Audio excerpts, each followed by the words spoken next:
સુરત પાંડેસરા બમરોલી વિસ્તારમાં પ્રમુખ પાર્ક પાસે આવેલી ઇન્ડસ્ટ્રીમાં કારીગરોનો પગાર વધારવાની માંગ સાથે કારખાનાઓ બંધ કરાવતા જોવા મળ્યા હતા। 500થી વધુ લૂમ્સના કારખાનાઓ કારીગરો બંધ કરાવતા જોવા મળ્યા હતા। પાંડેસરા બમરોલીમાં આવેલા બેકાવાળા ઇન્ડસ્ટ્રીયલ એસ્ટેટ સહિતના વિસ્તારોમાં બાઇક પર લાકડી લોખંડના ફટકા સાથે આવી 20થી 22 જેટલા અસામાજિક તત્વોએ કારીગરોની મજૂરીના દર નહીં વધે ત્યાં સુધી કામે નહીં જવા સૂત્રોચ્ચારો કરતા પાંડેસરા અને બમરોલીમાં કારખાના રાતપાળીમાં બંધ થઈ ગયા છે। શુક્રવારે રાતે કામદારોએ કામ કરવાનું બંધ કરી દીધું છે।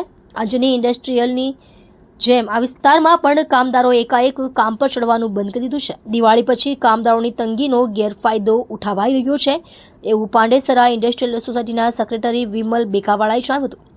કારીગરો પગાર વધારો માંગી રહ્યા છે।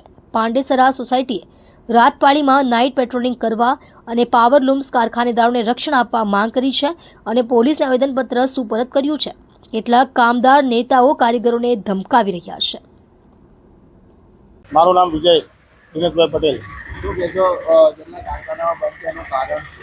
આટલા કારખાનાઓ બંધ છે, 50%થી ઉપર લૂમ્સ કારખાનાઓ બંધ છે। કારીગરોની માંગ છે કે ભાવ વધારો કરી આપો। કેટલા કારખાનાઓ બંધ છે? કેટલું અમારી સોસાયટીમાં 1000થી ઉપર કારખાના છે। આજુબાજુમાં ભગવતી છે, યુનિટી છે, બધા કારખાનાઓ બંધ છે। લાખો કરોડો રૂપિયાનું નુકસાન થઈ રહ્યું છે। અત્યારે જોવા મળે હીરા જેવી પરિસ્થિતિ જોવા મળી જ રહી છે અત્યારે, કેમ કે કારીગરોનું હર વર્ષે ભાવ વધારાની માંગના લીધે બંધ કરે છે। તેના લીધે હીરા કરતાં પણ ખરાબ પરિસ્થિતિ થઈ રહી છે।